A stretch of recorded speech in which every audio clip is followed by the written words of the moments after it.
Hey everyone, welcome back to the channel. In today's video, I will show you how to fix the Arc Raiders crash error that says easy anti-cheat unthrust system file.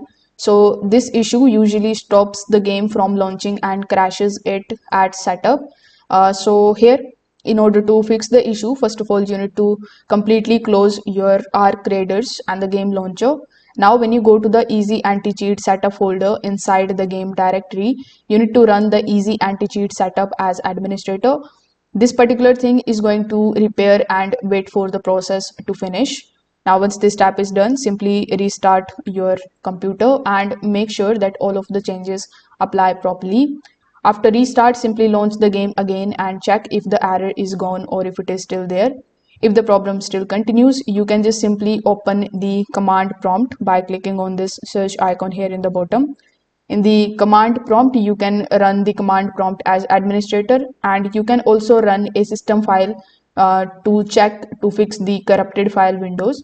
So this also helps removing the unthrust system file issues.